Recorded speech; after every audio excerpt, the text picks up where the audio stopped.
సికింద్రాబాద్లోని doctor Narayana college of hotel మేనేజ్మెంట్లో 100% job guarantee 966365 నమస్తే, నేను Keshav. Welcome to Suman TV. దేశవ్యాప్తంగా సార్వత్రిక ఎన్నికల ప్రక్రియ ముగిసింది. దీనికి సంబంధించినటువంటి నివేదికని రాష్ట్రపతికి ఎలక్షన్ కమిషన్ నివేదించడం ద్వారా మొత్తం ప్రక్రియ పూర్తయినట్టు, కొత్త ప్రభుత్వాలు ఏర్పడడానికి కావాల్సినటువంటి నోటిఫికేషన్ రిలీజ్ చేయడానికి మార్గం కూడా సుగమం అవుతుంది. ఇదే తరుణంలో ఆంధ్రప్రదేశ్లో ఒక కొత్త చర్చ మొదలైంది. ఎవరు ఊహించని విధంగా ఒక తుఫాను రీతిలో ఎన్డీఏ కూటమి విజయం సాధించడం ఈవీఎంలపై కొత్త అనుమానాలు రేకెత్తించే విధంగా చర్చకు దారితీస్తుంది. ఆ చర్చని ఎక్కువగా ప్రస్తావిస్తోంది, ప్రచారం చేస్తోంది వైఎస్ఆర్సీపీ నాయకులే. జగన్మోహన్ రెడ్డి కేవలం 11 స్థానాలకి పరిమితం కావడం ఏంటి అనే ప్రశ్న నుంచి ఖచ్చితంగా ఈవీఎంలు ట్యాంపరింగ్ జరగడం వల్లనే ఈ ఓటమి సాధ్యమైందనేటువంటి ప్రచారం జోరుగా సాగుతుంది. ముఖ్యంగా సోషల్ మీడియా గ్రూపుల్లో, వాట్సాప్ గ్రూపుల్లో దీనికి సంబంధించి కొన్ని ఆసక్తికరమైనటువంటి మెసేజ్లు వైరల్ అవుతున్నాయి.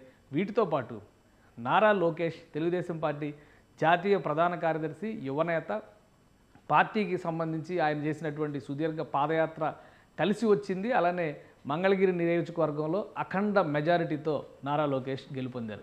91,000 పైచిలకు ఓట్ల మెజారిటీ సాధించడం, రాష్ట్రంలోనే 3వ అతిపెద్ద మెజారిటీగా కనిపించడం, మంగళగిరి నియోజకవర్గంలో ఇది ఒక రికార్డుగా మారడం అనేది ఇప్పుడు ఆసక్తికరంగా మారింది. ఈ నేపథ్యంలోనే కొంతమంది వైఎస్ఆర్సీపీ నేతలు ఈవీఎంలకి సంబంధించి ట్యాంపరింగ్ జరిగింది, మంగళగిరిలో నమోదైన ఓట్ల కంటే లెక్కించిన ఓట్లు ఎక్కువ ఉన్నాయనేటువంటి ఒక ప్రచారాన్ని చేస్తున్నారు. అసలు ఇందులో నిజమెంత? ఈ ప్రచారానికి సంబంధించి వైరల్ అవుతున్నటువంటి మెసేజ్ల్లో ఏముంది? ఈ అంశాలను విశ్లేషించేటువంటి ప్రయత్నం చేద్దాం. నారా లోకేష్ పోటీ చేసినటువంటి నియోజకవర్గం గురించి అందరికీ తెలుసు. గత ఎన్నికల్లో కూడా ఆయన మంగళగిరిలోనే పోటీ చేశారు. అనూహ్యంగా ఆయన ఓటమి పాలయ్యారు. అయితే ఇప్పుడు 5 ఏళ్ల తర్వాత జరిగినటువంటి ఎన్నికల్లో అఖండ మెజారిటీతో ప్రజాదరణను పొందారు. దానికి తగ్గట్టుగా మంగళగిరి ప్రజలు కూడా ఆయనకు అండగా నిలిచినటువంటి పరిస్థితిని మనం చూస్తున్నాం. అయితే ఈవీఎంలకు సంబంధించి ఒక భయంకరమైనటువంటి స్కామ్ జరిగింది. ముఖ్యంగా మంగళగిరి నియోజకవర్గాన్ని ఒక ఉదాహరణగా చూపిస్తూ అక్కడ జరిగినటువంటి పరిణామాలు, ఆ భయంకరమైనటువంటి స్కామ్ ఏంటి, ఈవీఎంలు ట్యాంపరింగ్ చేశారా లేదా, ఈ చర్చని లేవనెత్తే విధంగా కొంతమంది పాస్ చేస్తున్నటువంటి మెసేజ్లు ఇవి. మన వాళ్ళు అర్జెంటుగా కోర్టుకు వెళ్ళాలి, వీవీప్యాట్ స్లిప్పులను లెక్కిస్తే ఈ స్కామ్ బయటకు వస్తుంది. మంగళగిరిలో ఏం జరుగుతుందో చూడండి. మంగళగిరిలో మొత్తం ఓట్లు 2,87,108 ఓట్లు. మంగళగిరిలో పోలైన ఓట్లు 2,27,390 ఓట్లు. అందరు అభ్యర్థులకి వచ్చిన ఓట్లు 2,53,830 ఓట్లు. అంటే పోలైన ఓట్లు 2,27,000 ఉంటే లెక్కించిన ఓట్లు 2,53,000 ఓట్లు ఉన్నాయనేది ఇందులో చేస్తున్నటువంటి అభియోగం. ఈవీఎం మిషన్ల ద్వారా వచ్చినటువంటి మొత్తం ఓట్లు 2,50,615 ఓట్లు. అలానే పోస్టల్ బ్యాలెట్ ద్వారా వచ్చినటువంటి ఓట్లు 3,215 ఓట్లు. నిజంగానే మంగళగిరిలో లెక్కకు మించినటువంటి ఓట్లు ఈవీఎంలో నమోదైనయా, ఈవీఎంలు మారిపోయినాయా, లేదా నిజంగా ట్యాంపరింగ్ జరిగిందా, ఒకసారి విశ్లేషించేటువంటి ప్రయత్నం చేద్దాం. అది కూడా అఫీషియల్ డేటాతోనే మొత్తం మీకు వివరించేటువంటి ప్రయత్నం చేస్తాం. అలానే ఇందులో ఇంకా ఫర్దర్గా ఉన్నటువంటి కామెంట్స్ కూడా చూద్దాము. అనగా పోలైన ఓట్ల కంటే అందరు అభ్యర్థులకి వచ్చిన ఓట్లు కూడితే 2,26,440 ఓట్లు అదనంగా వచ్చినట్టుగా అనుమానిస్తున్నారు. ఈ అనుమానానికి సంబంధించినటువంటి సమాధానం దొరుకుతుందా లేదా చూద్దాం. 2,26,440 ఓట్లు. వీవీప్యాట్ మిషన్కి కౌంట్ చేసిన కంట్రోల్ అవుట్ మిషన్కి లెక్క ఎందుకు తేడా వస్తుంది? అందులో 26,000 ఓట్లు కంట్రోల్ అవుట్ మిషన్ల ద్వారా అధికంగా ఎలా వచ్చాయి? ఇది సందేహం. ఈ సందేహానికి సంబంధించినటువంటి ప్రధాన చర్చ. ఎందుకంటే మంగళగిరిలో చంద్రబాబు నాయుడు కుమారుడైనటువంటి లోకేష్ 91,000 ఓట్ల మెజారిటీతో గెలిచారు. ఇదే అనుమానాల్ని పిఠాపురానికి కూడా ఆపాదించేటువంటి ప్రయత్నం చేస్తున్నారు. పిఠాపురంలో 70,000 పైచిలకు ఓట్ల మెజారిటీతో పవన్ కళ్యాణ్ గెలుపొందారు. కానీ మంగళగిరిని ఒక నమూనాగా మనం చూస్తే కనుక దీని తర్వాత చాలా సందేహాలు, చాలా అంశాలను ఇందులో ప్రస్తావించారు. బట్ అవి రాజకీయంగా చేసేటువంటి విమర్శలుగానే మనం చూడాలి. కానీ వీవీప్యాట్లకు సంబంధించి, ఈవీఎంల కౌంటింగ్కి సంబంధించి ప్రజల్లో అపోహలు సృష్టించేటువంటి ఒక ఎత్తుగడగా, ఈ ప్రచారంగా దీన్ని మనం చూడాల్సినటువంటి పరిస్థితి ఉంటుంది. సో దీనికి సంబంధించినటువంటి వాస్తవాలు ఏంటి అవి కూడా ఒకసారి మీకు చూపించేటువంటి ప్రయత్నం చేస్తాం. ఇది అఫీషియల్గా election commission of India release చేసినటువంటి డేటాకి సంబంధించిన ఇది. అంటే గెలుపుకి సంబంధించి ప్రతి రాష్ట్రానికి ఈసారి ఎలక్షన్ కమిషన్ ఆఫ్ ఇండియా చేసినటువంటి ప్రయోగం ఏంటంటే టెక్నాలజీని పూర్తి స్థాయిలో ఉపయోగించింది. టెక్నాలజీని ఉపయోగించడం వల్లనే దేశవ్యాప్తంగా 543 పార్లమెంటు నియోజకవర్గాలకు సంబంధించి, అలానే 4 రాష్ట్రాలకి అసెంబ్లీ ఎన్నికలు జరిగినాయి. ఈ 4 రాష్ట్రాలకు సంబంధించి ప్రధానంగా 2 ముఖ్యమైనటువంటి పెద్ద రాష్ట్రాలు ఉన్నాయి, ఆంధ్రప్రదేశ్, ఒడిశా. ఈ రెండింటికి సంబంధించినటువంటి అంశాలను కూడా ఇందులో గ్రాఫిక్స్ రూపంలో పొందుపరిచింది. ఎప్పటికప్పుడు కౌంటింగ్ సెంటర్స్ నుంచి డేటాని అప్లోడ్ చేసేటువంటి బాధ్యతని ఎలక్షన్ సిబ్బందికి అప్పగించింది. దీనికి సంబంధించి టెక్నికల్ సిబ్బంది ప్రత్యేకంగా పనిచేశారు. అందుకనే అంటే కౌంటింగ్ స్టేటస్ ఏ విధంగా ఉందో కూడా రౌండ్కి మారినటువంటి పరిణామాలను కూడా మనకి ఇందులో వివరించేటువంటి ప్రయత్నం చేస్తాం. ఒకసారి ఒక ఉదాహరణగా మీకు చూపిస్తాను. ఇది దేశవ్యాప్తంగా జరిగినటువంటి ఎన్నికకు సంబంధించినటువంటి డేటా. ఇది మొత్తం దేశంలో ఉన్న 543 నియోజకవర్గాలకు సంబంధించినటువంటి డేటా. సో ఇమీడియట్గా గ్రాఫ్ రూపంలో ఏ పార్టీకి ఏమున్నాయి అంటే కలర్స్ వేరువేరుగా ఉండొచ్చు, ఒక్కొక్క పార్టీకి ఒక్కొక్క కలర్ ఉండొచ్చు, కానీ ఇక్కడ ఉన్న పార్టీకి వేరే కలర్ ఉండొచ్చు. ఎందుకంటే మొత్తం దేశవ్యాప్తంగా ఉన్నటువంటి అన్ని పార్టీలకు కూడా కలర్ కాంబినేషన్ సెట్ చేశారు కాబట్టి అలా ఉండొచ్చు. అలానే ఓట్ షేర్ ఏ విధంగా ఉంది, పార్టీల వైజ్గా సీట్స్ ఏ విధంగా ఉన్నాయి. అలానే దీనికి సంబంధించి ఒక్కసారి ఇక్కడ ప్రెస్ చేస్తే భారతీయ జనతా పార్టీ గెలిచినటువంటి సీట్లన్నిటి కూడా సంబంధించిన డేటా వస్తుంది. అలానే భారతీయ జనతా పార్టీ అనకాపల్లి అభ్యర్థి, ఉదాహరణకు అనకాపల్లి అభ్యర్థికి సంబంధించిన డీటెయిల్స్ చూడాలంటే ఒకసారి ఇది ప్రెస్ చేస్తే మొత్తం అభ్యర్థులు ఎవరెవరు పోటీ చేశారు, వాళ్ళకి వచ్చినటువంటి ఓట్లు, విన్నర్ అయితే అంటే ఒకవేళ రౌండ్కి ఉంటే కనుక ఇక్కడ లీడింగ్ అనేటువంటి మాట వచ్చేది. ఇది ఆల్రెడీ గెలిచింది కాబట్టి అనకాపల్లి నుంచి సీఎం రమేష్ గెలుపొందారు 2,96,530 ఓట్లతో. సో ఇలానే మొత్తం దేశవ్యాప్తంగా జరిగినటువంటి డేటా అప్డేషన్తో పాటు ఆంధ్రప్రదేశ్కి సంబంధించినటువంటి ఎన్నికల ప్రక్రియ, ఇది మంగళగిరి నియోజకవర్గానికి సంబంధించి ఎలక్షన్ కమిషన్ ఇచ్చినటువంటి డేటా. ఇది ఒకసారి రిఫ్రెష్ చేసి చూద్దాం, ఎందుకంటే ఇది మళ్ళీ ఆన్లైనా కాదా అనేటువంటి డౌట్ కూడా రావచ్చు. కాబట్టి మంగళగిరి నియోజకవర్గానికి సంబంధించి జరిగిన ఓటింగ్లో 1,67,710 ఓట్లు లోకేష్ గారికి వచ్చాయి. అందులో 91,413 ఓట్లు మెజారిటీ, ఆయనకు వచ్చినటువంటి మెజారిటీ.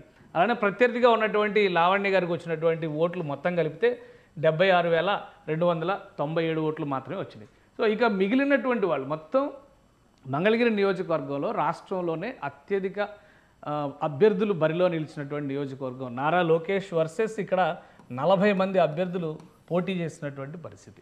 40 మందిలో 3-4 ముఖ్యమైన వాళ్ళు ఉండవచ్చు, కానీ ప్రధానంగా పోటీ జరిగింది మాత్రం 2 పార్టీల మధ్య జరిగింది, వైసీపీ, తెలుగుదేశం. సో ఇదే లెక్కని మనం ఒకసారి క్యాలిక్యులేషన్ చేసి చూస్తే, ఎందుకంటే ఒక్కొక్కరికి 1052 ఓట్లు, అలానే చివరి ఓటు ఎవరికి వచ్చింది, ఎంత వచ్చిందో కూడా మనం చూద్దాం. చివరిగా వచ్చిన ఓట్లు 10 ఓట్లు శ్రీకృష్ణ అక్కిశెట్టి ఇండిపెండెంట్ అభ్యర్థిగా పోటీ చేసినటువంటి వ్యక్తి. ఇక నోటాకి చూస్తే 890 ఓట్లు కనిపిస్తున్నాయి.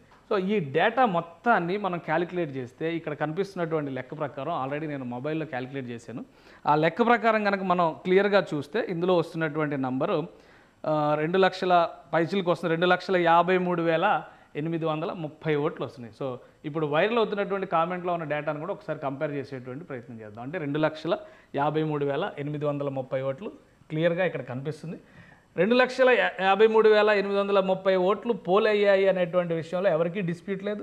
అలానే ఇందులో 3,215 ఓట్లు పోస్టల్ బ్యాలెట్ ద్వారా వచ్చాయనేటువంటి డేటాను కూడా ఇక్కడ ఇచ్చారు. సో ఇక్కడ సమస్య వచ్చేదల్లా ఏంటంటే మంగళగిరిలో మొత్తం ఓట్లు ఎన్ని, అసలు నిజంగా మొత్తంగా పోలైనటువంటి ఓట్లు ఎన్ని, ఇక్కడే వేరియేషన్ ఉంది అనేటువంటి మాట పదే ఈ వైరల్ రూపంలో బయటకు వస్తున్నటువంటి పరిస్థితి ఉంది. గతంలో ఎలక్షన్ కమిషన్ రిలీజ్ చేసినటువంటి పోలింగ్ తేదీ రోజు కూడా ఇలానే టెక్నాలజీని ఉపయోగించి ఎలక్షన్ కమిషన్ ఓవరాల్గా అన్ని నియోజకవర్గాల్లో పోలింగ్ డేటాని రిలీజ్ చేసింది. ఒకసారి ఆ డేటాను కూడా మనం పరిశీలించేటువంటి ప్రయత్నం చేద్దాం. ఆ డేటా పరంగా చూస్తే ఇది ఎలక్షన్ కమిషన్ రిలీజ్ చేసినటువంటి డేటా. ఇది మొత్తం 25 లోక్సభ స్థానాలకు సంబంధించినటువంటి ఓటింగ్ పర్సంటేజ్, అలానే ఎన్ని ఓట్లు ఉన్నాయి, పురుషుల ఓట్లు ఎన్ని, మహిళల ఓట్లు ఎన్ని, ఈ లెక్క అంతా కూడా చాలా క్లియర్గా ఇందులో చెప్పారు. ఇది 175 అసెంబ్లీ నియోజకవర్గాలకు సంబంధించినటువంటి డేటా ఇది.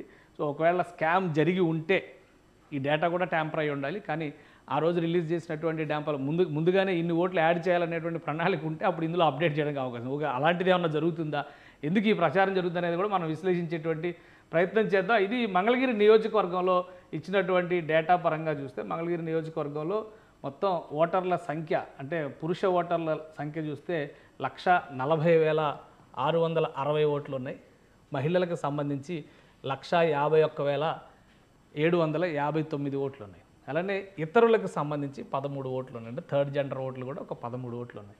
ఇది మొత్తం కలుపుకొని చూస్తే కనుక 2,92,432 ఓట్లు ఇక్కడ కనిపిస్తున్నాయి. ఇక్కడ మొత్తం ఓవరాల్ ఓట్లకు సంబంధించి ఇచ్చినటువంటి డేటాను మనం ఇందాక మనం అనుకున్నటువంటి మెసేజ్ వైరల్ అవుతున్నటువంటి మెసేజ్లో చూపించినటువంటి డేటాను కనుక ఒకసారి మనం పరిశీలించి చూస్తే అసలు ఆ డేటాలో ఏముంది, ఆ డేటా ప్రకారం చూస్తే నిజంగానే 2 లక్షల వాళ్ళు ఇచ్చినటువంటి లెక్కలో ఎన్ని ఓట్లు ఉన్నాయనే దాని మీద కూడా కొన్ని అనుమానాలు ఉన్నాయి. 2 లక్షల లెక్క అయితే చూపిస్తున్నారు, బట్ అన్ని ఓట్లు నిజమేనా కాదా అనేది కూడా మనం చూద్దాం. ఇది మంగళగిరిలో వీళ్ళు ఇక్కడ ఇచ్చినటువంటి డేటాలో మొత్తం ఉన్నటువంటి ఓట్ల సంఖ్య 2,87,000 చెప్తున్నారు. 87,108 ఓట్లు చెప్తున్నారు. సో ఇది మొత్తం ఓట్లు అనేటువంటి మాట చెప్తున్నారు. కానీ ఇక్కడ లెక్క చూస్తే 2,92,000 ఓట్లు, అంటే దగ్గర ఇక్కడ ఒక 5,000 ఓట్ల తేడా కనిపిస్తున్నటువంటి పరిస్థితి ఉంది. సో ఇది ఒకవేళ బేసిక్ డేటా అప్డేట్ చేయడంలో ప్రాబ్లం అయితే అయి ఉండొచ్చు. కానీ పోలైన ఓట్ల విషయంలో క్లారిటీ ఉండాలి కదా. సో పోలైన ఓట్లు కూడా ఒకసారి చూద్దాం. ఇవి పోలైనటువంటి ఓట్లకు సంబంధించినటువంటి డేటా. 1,21,038 ఓట్లు పురుషులకు సంబంధించి మంగళగిరి నియోజకవర్గంలో నమోదైనాయి. అంటే ఓటు వేసినటువంటి పురుషులు మంగళగిరి నియోజకవర్గంలో 1,21,038 మంది ఉన్నారు.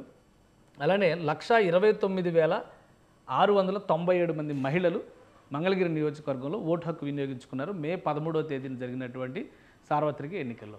ఇక 7 థర్డ్ జెండర్కి సంబంధించినటువంటి ఓటర్లు కూడా ఓటు హక్కు వినియోగించుకున్నారు. మొత్తంగా చూస్తే 2,50,772 ఓట్లు ఫైల్ అయింది.